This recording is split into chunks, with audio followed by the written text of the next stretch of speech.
Craftsman Days are here at Lowe's with big savings on the tools you need. Right now, get a free select tool when you buy the Craftsman V20 2-pack battery kit. Whether it's the backyard, the bathroom, or beyond, Craftsman has the tools to help you power through and get the project done right. Because DIYing is unpredictable, but your tools shouldn't be. Shop Craftsman at Lowe's today.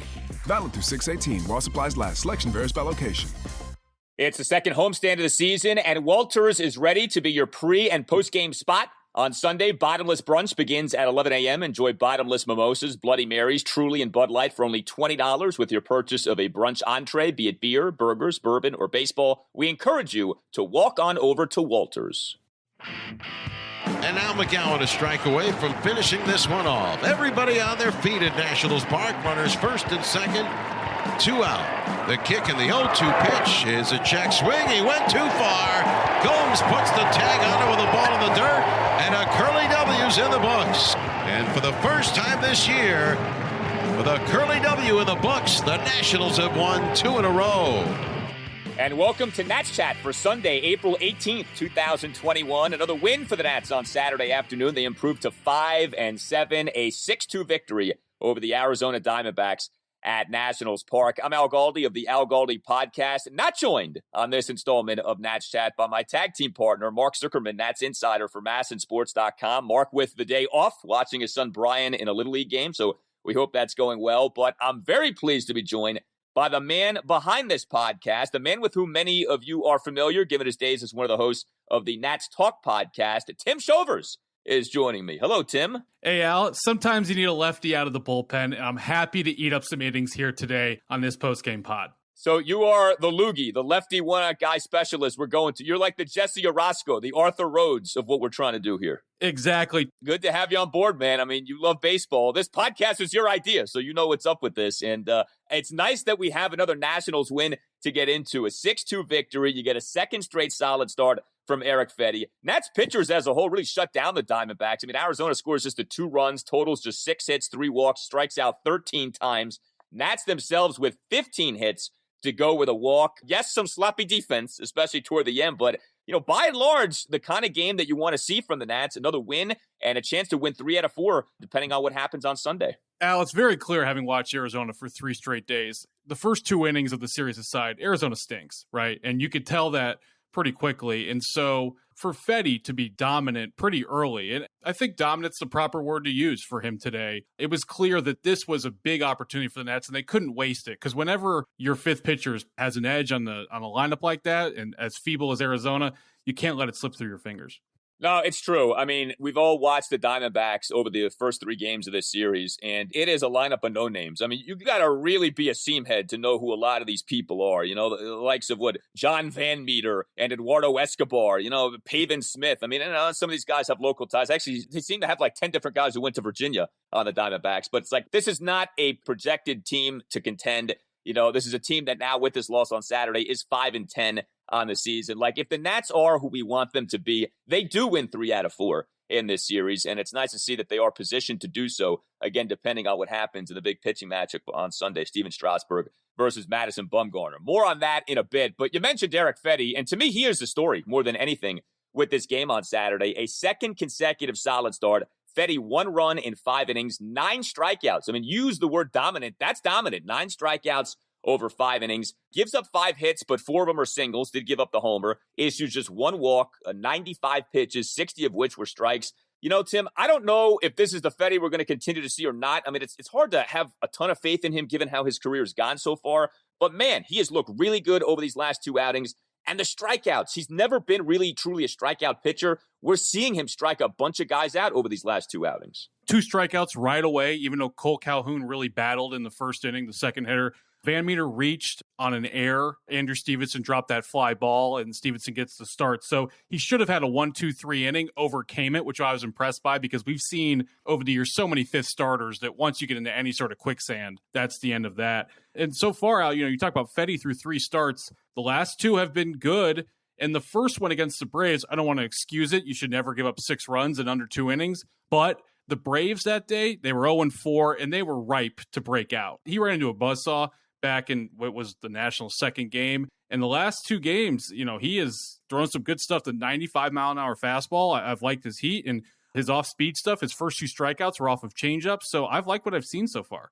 It's hard to be displeased. So the last outing prior to the one on Saturday was that 5-2 Nats win at St. Louis this past Monday night. Fedde, 1 run, 4 2/3 innings. So, I mean, we're not going to go nuts over 4 2/3 innings, but he gives up just the 1 run, and he has 5 strikeouts over the 4 2/3. And then on Saturday, he goes out 5 innings, 1 run, 9 strikeouts. Look, in today's day and age, for a 4th or 5th starter to be giving you 1 run or less over 4 2/3, 5 innings, that's kind of the way the game is now, I mean, some people may hear that and feel like that's pathetic, but that's the way the sport is now. And especially with someone like this who, at times it's like you want to close your eyes when he pitches, okay? And you referenced at start number 1 for Erick this season. It was not pretty. That 7-6 loss to Atlanta in that doubleheader back on April 7th, 6 runs, 5 earned in an inning and 2/3. Like, you just don't know what you're going to get from Fedde. But, man, he's done a really nice job these last 2 outings. So I give him a ton of credit. And, you take a step back. It's so funny.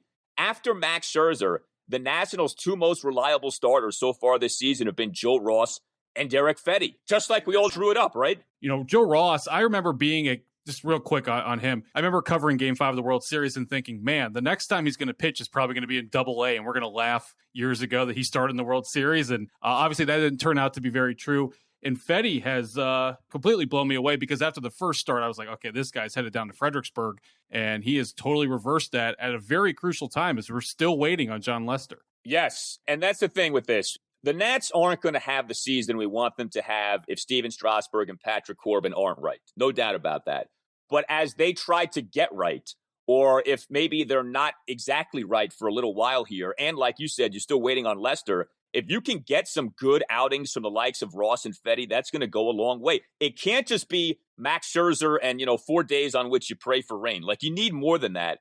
And if Ross and Fedde can rise to the occasion here, I mean, it's not something I think most people expected, especially from Fedde. Ross, maybe. That's a great development. That's kind of a sneaky, encouraging development. For all of the negative things that people have been able to say about the Nats so far, this might be the single biggest positive so far, what the Nats are getting from Joe Ross and Erick Fedde. I mean, some of the specifics of Fedde's outing on Saturday: a perfect top of the 4th in which he strikes out Nick Ahmed for the 2nd out, a scoreless top of the 5th that begins with back-to-back strikeouts of the pinch hitter Andrew Young and Wyatt Matheson. Fedde, top of the 2nd, gives up a first pitch leadoff single to Pavin Smith and records 3 straight strikeouts: Eduardo Escobar, Nick Ahmed, and Stephen Vogt. Like, the strikeout was there. It was such a weapon for Fedde. He's done a really good job. So great to see that from him on Saturday. Hey guys, Al Galdi here to tell you about FanDuel. I'm so excited that baseball is back. There's nothing like watching a great game with great weather, a cold drink, and a little action on FanDuel Sportsbook. If you've never bet on baseball before, now is the perfect time to give that a shot. FanDuel is letting new users swing for the fences risk-free. You'll get up to $1,000 back if your first bet doesn't win. And once you have an account, you can get up to $25 back each day if your same-game parlay bet falls 1 leg short. This way you can combine multiple baseball bets for an even bigger win all season long. If you live in Virginia, you have access to the sportsbook. So tomorrow, if you think Aaron Nola and the Phillies have the edge because they're facing John Gant, who the Nats beat this week, then by all means, plunk down some cash. There's a reason FanDuel Sportsbook is America's #1 sportsbook. The app is simple to use. They've got great odds on all different betting markets, unique fun bet types like the same game parlay, and always on promotions to let you get more action out of every game day. And when you win, FanDuel will pay you your winnings in as little as 24 hours. Just download the FanDuel Sportsbook app and sign up with promo code CHAT to get in on the action. That's FanDuel Sportsbook, promo code CHAT. 21 plus and present in Colorado, Iowa, Illinois, Indiana, Michigan, New Jersey, Pennsylvania, Tennessee, or West Virginia. First online real money wager, only for risk-free bet. Refund issued as non-withdrawable site. Credit that expires in 7 days. Restrictions apply. See terms at sportsbook.fanduel.com. Gambling problem? Call 1-800-522-4700 in Colorado. 1-800-BETS-OFF in Iowa. 1-800-9-WITH in Indiana, 1-800-270-7117 for confidential help in Michigan, 1-800-GAMBLER, New Jersey, Pennsylvania, Illinois, Virginia, Tennessee, 1-800-889-9789, or in West Virginia, visit www.1800gambler.net. Are you interested in buying or selling your home? Support for Nats Chat comes from Rachel Levy of Compass Real Estate. By focusing on the personal parts of the real estate process and using technology to simplify the rest, Rachel seamlessly guides her clients through their experience. Rachel uses her deep local knowledge and exceptional customer service to advocate for her clients all across D.C., Maryland, and Virginia. To learn more, follow her on Instagram at RealEstateRachel. Now the pitch to Gomes is rocketed to left down the line. Could be gone. It is gone. Goodbye. Yan Gomes has his first round tripper of the year right down the left field line. Bang! Zoom goes Gomes on a 1-1 from Weaver. It's the Nationals 1 of the Diamondbacks 0. Offensively speaking for the Nationals, bunch of bright spots here. Like I said, the Nats had a high hit total for the game. Trey Turner, 3 for 5 with 3 singles and a stolen base. Kyle Schwarber, of course, the hero from Friday night, back at it on Saturday afternoon, 3 for 4 with a double and a couple of singles. Starlin Castro, maybe he's getting going offensively, 2 for 4 with a double, a single, and an RBI. And Yan Gomes, how about Yan Gomes, 3 for 4 with a homer, a couple of singles, and 2 RBIs. So kind of up and down the lineup, Tim, you got a lot of production from a lot of different people. Circle on Gomes for a second. That homer he hit in the second, obviously any home run is clutch, but considering the Nats really wasted an opportunity in the top of the first, they had Turner on second base with no outs, heart of the order up, and to not cash in on that, that's a bummer. You get to the bottom half of the order, and for Gomes to hit that homer, and now Fedde has a lead entering the third and pitching well, the Nats were in the driver's seat the whole afternoon after that. Yeah, it's a great point. And, catching has become such a defensive position. There are so few good hitting catchers now in Major League Baseball. This really is like a dark period for baseball at catcher when it comes to offense from the catcher position. Yan Gomes has actually been a good batter for the Nationals over the last, year or so. He's one of the few catchers who's actually like above league average in terms of his batting. And we certainly saw that on Saturday. Like, the guy can hit, it's not just someone who's there to be a receiver and a game caller and that kind of a thing. For him to come through offensively like that, you love seeing that. You said Gomes homered. He did. The Nats got another homer on Saturday. Ryan Zimmerman, awesome to see that. The pinch leadoff first pitch homer in the bottom of the 8th inning. So very good work there. I said Trey Turner 3 for 5 with 3 singles. That was key too. Trey's been batting in that number 1 spot, and that seems to be now the new way for the lineup. This Victor Robles demotion down to number 9, then to number 8, and then today not even starting. We'll get to that in a moment. But it looks like for now Trey is the leadoff man, and he's living up to that billing. First pitch leadoff single and a stolen base in that bottom of the first, as you referenced. Leadoff single in the bottom of the third. He was down to the count at 1.02 and still was able to work a single there, and then a full count single in that Nationals 3-run 4th inning. So good to see that. And, I mentioned Schwarber. Obviously, the homer on Friday was so great, but he comes back on Saturday afternoon. 2-out single on a 1-2 pitch, bottom of the first. Full count leadoff single, bottom of the 5th. Leadoff full count double in that Nationals 1-run 7th. And I did want to mention Starlin Castro. Castro had one of the great plate appearances in this game, a 9-pitch plate appearance. And that Nationals 3-run 4th, he winds up belting a full count double to begin that inning. Just a great job of hitting by Castro. He also ended up having an RBI single in the bottom of the 7th. So I mentioned Robles, Tim, and this is becoming kind of a, we have our Suero meter with Zuckerman. I feel like we should have like a Robles watch every day to see kind of where things are with him.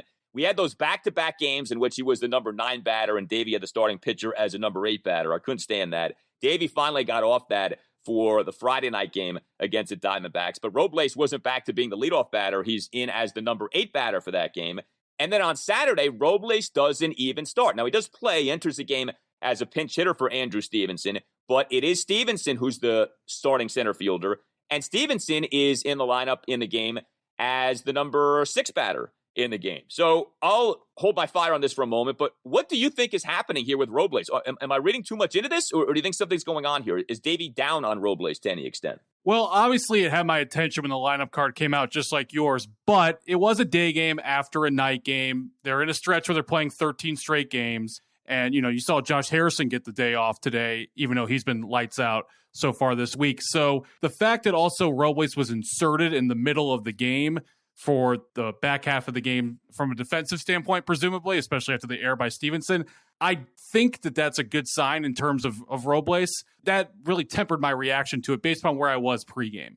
Yeah, I think that makes sense. It's especially what you brought up. Day game after a night game. The Nats have this brutal schedule to begin the season, even though the competition is lessening. Not many off days. They have a bunch of off days to begin the year, but that's since they started playing games, really haven't had any off days. So I think there's definite validity to that. I do find it really interesting, though, that the whole thing about Robles as a leadoff man, it feels like we're done with that. Like just a handful of games into the season. I mean, Robles had a great exhibition season. You'd like to think there's a lengthier leash than just, a few games to see if a guy can thrive as your leadoff batter. And that Robles now is buried toward the bottom of the lineup at any time he plays. I mean, they had him batting in the 8th spot on Friday night behind Alex Avila.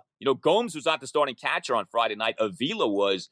Avila, for those who haven't been paying attention, he has not been a good hitter in recent seasons, and he's obviously a veteran, so it's not like, well, he hasn't been very good, but maybe he's, like, about to blossom. Like, there ain't no more blossoming with Alex Avila. Like, he's a defensive backup catcher now, and then you bat him ahead of Robles on Friday night. So, I don't know. I mean, I think they're disappointed in how he's played. I'm assuming Robles will start Sunday, but I'm anticipating he'll probably be, in that number 8 spot once again in the lineup. That seems to be where they're putting him right now. Yeah, I think you're right. And to the point of the lineup, I like Turner in the leadoff spot, and I hope he stays there. He's a 5-tool player who not only gives you power in the leadoff spot, and we've seen how important that is for Atlanta with Ronald Acuna Jr., and we saw in the first inning where he gets you a single, and then he can steal second in the blink of an eye. So to me, I'm fine with Robles hitting low in the order. I think that's even the best move, even if Robles was coming out of the gate hot this year. Yeah, no, Trey Turner as a leadoff batter is fine. Juan Soto as a number 2 batter, I think is great. I just question, if you really do believe in Victor Robles, the hitter, why do you give him just a few games in that number 1 spot? Show a little bit of faith before you pull the plug on something like that. And for darn sure, don't have him batting behind Alex Avila. I didn't understand that. But you know what? Robles does have to earn it too. He did have a hit later in the game on Saturday, but at some point he does have to perform offensively. So we'll see. But I think that's become a really interesting storyline with the Nationals offensively. Robles kills it in spring training, starts off the year as a number 1 batter, does some good things. I mean, he had that game where he had that leadoff triple, and scored a run early. But since then, it just seems like it's not gone in a very positive direction for him. Okay, so the Nats defense. We've talked about that a lot here on the Nats Chat podcast in recent days. There was an excellent defensive play on Saturday. Starlin Castro as a third baseman in a shift. Okay, so for all you anti-shifters out there, including FP Santangelo, who cannot help himself on Masson from taking shots at the shift. I hear you, FP, every time you do that. But anyway, Castro, excellent tag in the top of the 3rd on Tim LeCastro as he was thrown out trying to steal second base by Yan Gomes. Gomes made one of these one-hop throws. Castro caught it and then did this great snap tag on LeCastro. Snapped the glove down beautifully onto LeCastro's helmet for the out. And then LeCastro on the slide suffering a nasty dislocated pinky. Ended up having to leave the game. But the Castro on LeCastro crime, that was something else. And that pinky, that was a gruesome sight. Yeah, it was. Great throw, great play all around by the Nats, as you said. I love the tag. And it's the first time ever that LeCastro has been thrown out. He's a rookie this year. He had been perfect so far in the year. So that was a significant caught stealing by Gomes and Castro. Yeah, and that's not necessarily Gomes' strength, throwing out runners trying to steal, but he delivered a very good throw there, good enough anyway, and Castro did an excellent job on the tag. So I want to give the Nats credit for that. Because now we have to criticize the Nats for the defense as the game went on. Andrew Stevenson in center field, and remember, right, Robles known for his defense more so than the offense. Stevenson, the starting center fielder, commits a fielding error with 2 outs in the top of the 1st, just misses catching a fly ball off the bat of Josh Van Meter in deep left center. There was barely any wind in the game, so I don't know if Stevenson lost the ball in the sun or feared a collision with Kyle Schwarber or maybe both, but that was not pretty, Tim, that drop fly ball by Stevenson early in the game. Nats are so fortunate that Fedde was able to bounce back right away and get out of it. And then the 9th inning was a circus. Fortunately, Turner had the heads up, was wise enough to cover third base, and Schwarber made a nice throw, and they got the runner out by a mile. Swinging a fly ball, shallow left. Schwarber coming in. Castro going out, and he can't make the play. Picked up by Schwarber, throw to third to Turner. And fortunately for the Nationals, they'll get a force at third. But that easily could have been bases loaded, no outs, and who knows what's going to happen. Now the tying runs up the bat. Kyle McGowin's in the game. Hudson's got to come in. He's pitched 2 days in a row already. If Schwarber doesn't make that throw, probably are still playing baseball today.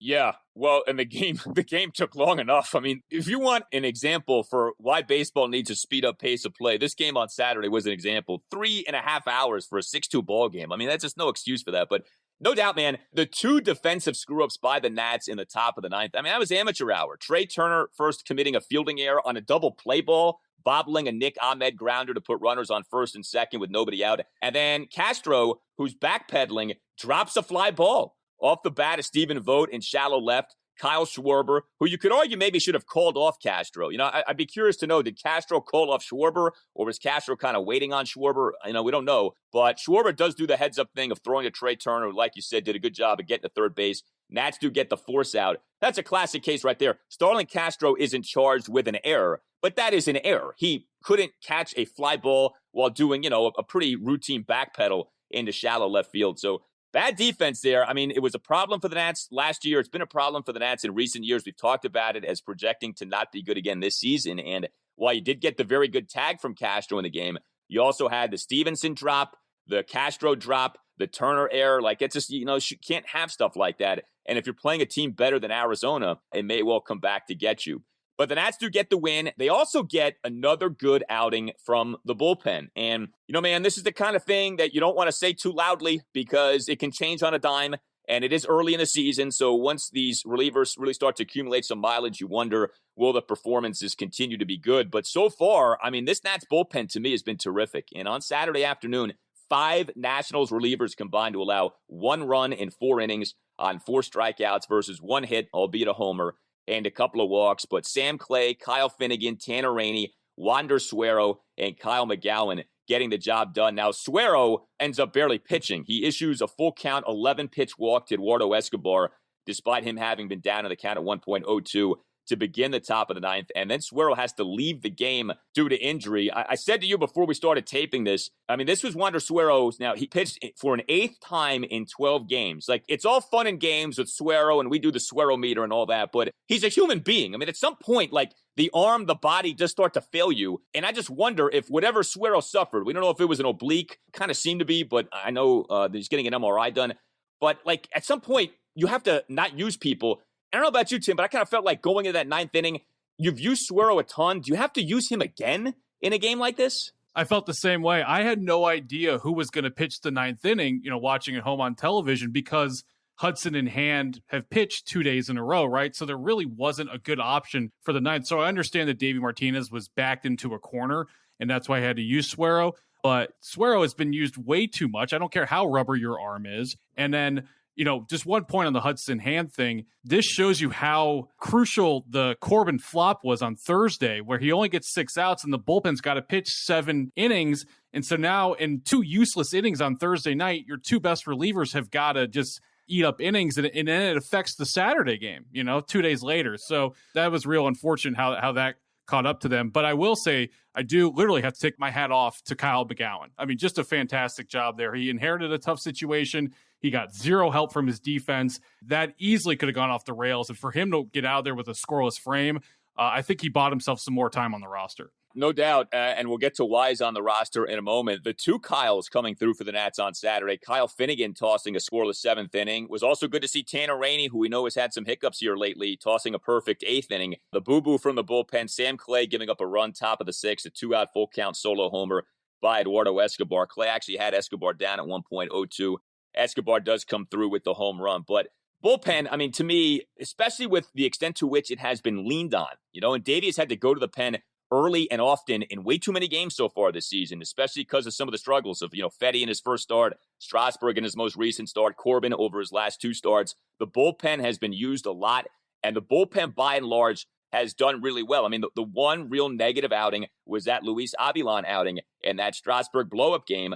But beyond that, the bullpen, to me, it's hard to complain about what has gone down. Now, speaking of Luis Avilan, so we spoke on the last installment of the Nats Chat podcast about Avilan on Friday being put on the 10-day injured list with left elbow inflammation, and the corresponding roster move to that was the Nats recalling Kyle McGowin from the alternate training side in Fredericksburg, Virginia. And Mark brought up the notion of, maybe the Nats are just doing this because Avilan's a little fatigued off having been used in a couple of blowouts recently, and, maybe they just want to give him some rest and then they'll activate him as soon as possible. Well, it turns out that's not what is happening here. Davey Martinez revealing prior to Saturday's game, Luis Avilan has a UCL tear, and UCL tear can mean Tommy John surgery. Now, some guys don't undergo the Tommy John and just opt for the rest in the rehab, but that is bad news. I don't want to overstate Luis Avilan, but he is a lefty. He is someone who obviously Davey has felt comfortable using so far. It's not like the Nats are overwhelmed with proven bullpen depth to begin with. Hopefully they have it, but we don't know that they have it.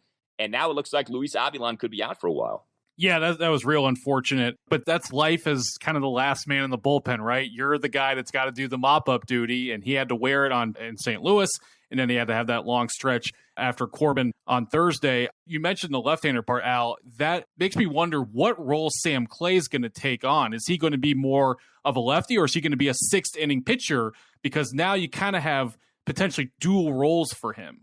Yeah, and I wonder if maybe the answer is just both, that I think Clay could end up being really good for the Nats. He's a classic ground ball pitcher. He's got that Zach Britton thing going on. And I know he gave up the homer to Escobar on Saturday, but I think there's a lot to like about Clay. One of the things I do really like about the Nats bullpen is with Clay, with Finnegan, with McGowin, obviously with Rainey, you've got some youth or at least younger guys who you kind of feel like maybe these guys can be a part of a competent bullpen over the next few years. Like instead of a bunch of stopgap veteran measures, it kind of feels like there is some youth and some promise with these Nats relievers. Now, do they all pan out? Who the heck knows, right? Relievers are so fickle, but at least it feels like you got some upside that you're working with in that Nats pen. Better to use a farm system than to use the Oakland Athletics as your farm system. Yeah, which they've done. And, of course, to get some of those relievers, they've had to trade away people like Jesus Luzardo, who the Nats could sure use right about now, given the great prospect that Luzardo ended up blossoming into. We'll see what he ends up being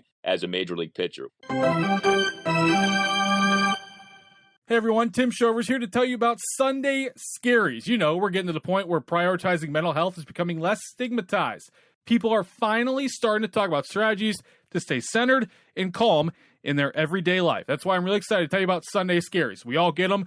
Mine usually come in sometime around Sunday night. In order to thwart that, I like to turn on Succession or one of my other favorite TV shows. But if that's not an option, CBD can be an option for you. Sunday Scaries are specially formulated CBD gummies with vitamins D3 and B12 that taste absolutely delicious and are easy to take on the go. Sunday Scaries CBD gummies help you live life scare-free by promoting a sense of calm, quieting your mind, and just helping you to chill out and relax.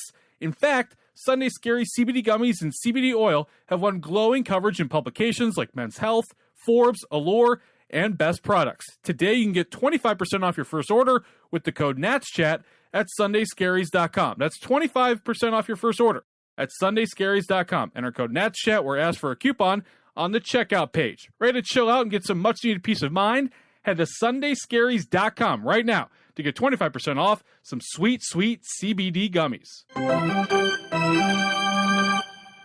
Well, good to see the Nats get the win on Saturday. Sunday afternoon, 1:05, Game 4 of this series. It is a juicy pitching matchup. Steven Strasburg versus Madison Bumgarner. Arguably the two best postseason pitchers of this generation. I mean, you can certainly throw someone like, trying to think, like a Justin Verlander maybe into the mix, although Verlander's had some rough postseason outings too. But if you just look at like the last 10 years or so, Bumgarner, Strasburg, John Lester would be in the conversation that I think about in terms of like great postseason pitchers. But these two guys are on the short list for sure. Strasburg, Bumgarner going head to head on Sunday. And I don't think we can overstate, Tim, how crucial of a start this is for Strasburg, given how bad he was this past Tuesday night, getting shelled in that 14-3 loss at St. Louis. 8 runs, 7 earned in 4 innings. Bullpen had to be used a lot these last few games.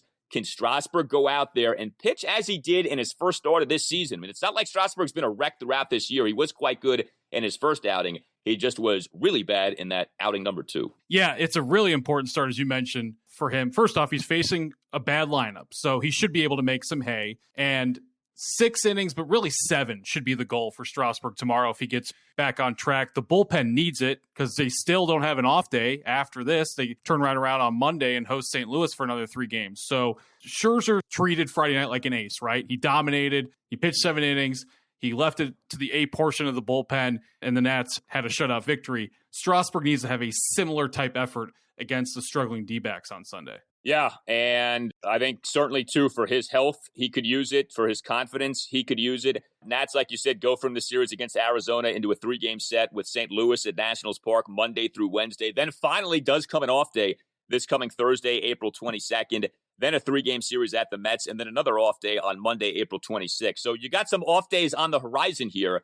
But for now, you got to kind of put your head down and plow forward and go 1-0 every day, as Davey likes to say. The good news with Saturday from a bullpen standpoint, in addition to the overall performance, you didn't use Brad Hand, you didn't use Daniel Hudson, so your A bullpen, in theory, is available to you on Sunday. But yeah, man, no doubt, you want to see Strasburg go out there, pitch well, pitch like he did in his first start of the season in that game against the Atlanta Braves, and put to rest any notion of, he's hurt or there's something off with him, because he really was awful in that game at the Cardinals on Tuesday night. But we know that that's not the Strasburg that we're used to seeing. I also would point this out, too. It's been kind of a quiet series for Juan Soto so far. Soto on Saturday, 0 for 4 with an RBI. Soto in the win on Friday night, 0 for 3 with a walk. He did go 2 for 5 in game 1 on Thursday night, but I would be looking for Juan Soto to maybe do some damage on Sunday. And it's been a rough series, too, for Josh Bell. Josh Bell, 0 for 4 with a couple of strikeouts Friday night, 0 for 5 with a strikeout on Saturday afternoon. The Cincinnati member did not have a good 2020 with Pittsburgh off having had a monster 2019 with the Pirates. We've seen Kyle Schwarber do well over these last few games. Would be good to see Josh Bell get going here soon. Al, I have a question for you. Speaking of Josh Bell, and yeah, got to highlight that he's hitting 105 so far on his short season. But from a strategic standpoint, I have to ask you this. In the bottom of the 8th, Zimmerman leads off with a pinch hit homer to make it 6-2 in the pitcher spot, number 9. Bell ends the inning in the 3 spot with the 3rd out. Nats are headed to the 9th. They're up 6-2. Why didn't Zim double switch in for defense and play first base in the 9th inning when Bell's not up for another 9 spots? That's a great question. My only thought would be that maybe there was something physical with Zim to where Davey didn't want to put him in the field. But otherwise, I don't think there's any reason to have Bell out there and not Zimmerman, given that Zimmerman is a much better defensive first baseman. That's a great point. The only thing I can think of is maybe Zimmerman, there's something that he's nursing today or something's a little sore. I mean, he did hit the home run, so he couldn't have been in that much pain. But that's the only thing I can think of. That was really confounding to me. And I would have thought, I know Bell missed the first week of the season, but I thought for sure through 12 games, we would have seen plenty of Zimmerman replacing Bell, be his Dave Stapleton to Bill Buckner, but that has not happened yet. Yeah, Zimmerman, the only thing I can think of is the health. That's it. Otherwise, look, it's not like Zimmerman is some elite defensive first baseman. I think sometimes it gets overstated, like, he's Keith Hernandez circa 86, and it's like, I don't think he's that good. But Bell isn't good. Bell is stiff. We've seen him make these awkward stretches at first base. Zimmerman has shown this adeptness at, like, making scoops and making picks and fielding bad throws over to first base. So there's no doubt he's better than Bell defensively. Like, you could say maybe Zimmerman isn't great defensively, but he's better than Bell. Yeah, I don't have a great answer for you on that. Did you have a trivia question for me? Yes, Al, I have trivia for you. All right. It's inspired by Madison Bumgarner. It's not as lethal as what I did for you and Mark. I learned my lesson. It's 5 parts. All right. And it's going to circle back to Nats chat at the end. The last question is not a baseball question, but I'm going to tie it all together. All right. This does sound brutal, but let's go ahead and hear it. And I just want to say, my one hint to you on these questions, this is not lethal, as I said. All right, that's the only hint I'll give you. Question number 1, what postseason game did Madison Bumgarner start against the Nationals? All right, so that would have obviously been the 2014 NLDS, Game 3. Correct. It was Game 3, a 3-1 victory in San Francisco, the only win Washington had that series. Bumgarner went 4-1 in October, World Series MVP, got the save in Game 7. But yeah, that was the one game he lost, and that was the only game the Nationals won. They couldn't buy a hit in that series, but they beat Bumgarner. And the 2 guys who did hit well in that series were the 2 young guys, Bryce Harper and Anthony Rendon. Who was the starting pitcher for the Nats that game? 2014, Doug Fister. Yes, very good, Al. Strasburg started Game 1. Obviously, every Nats fan knows who started Game 2, and George Zimmerman. And Gio, of course, in his classic role of pitching the elimination game in the division series in Game 4. 7 shutout innings. It was his only Nationals postseason appearance, Al. That, to me, is the biggest lament of the whole 2014 Nats, is that Fister was so good, and they only got him once that whole postseason. Fister is a fascinating Nat to look back on because he was so good in 2014, and then it all fell apart for him in 2015. But it's so true. He was excellent. Like, he really pitched at a high level that year. All right, part 3, Al. Who homered that game for the Nats? It was in the 9th inning, and it was not off Bumgarner. Adam LaRoche. You overthought this one, man. Bryce Harper. Oh, there it was. I should have known that. Was that off Strickland? No, Strickland was game 1 and game 4. I forget who he hit it off of game 3, but game 3, he hit it almost out of the ballpark. Game 4, he hit it into McCovey Cove. All right, you're 2 for 3. Part 4. Despite giving up a run and allowing the tying run to come to bat, who got the save in game 3 for the Nats? Drew Storen.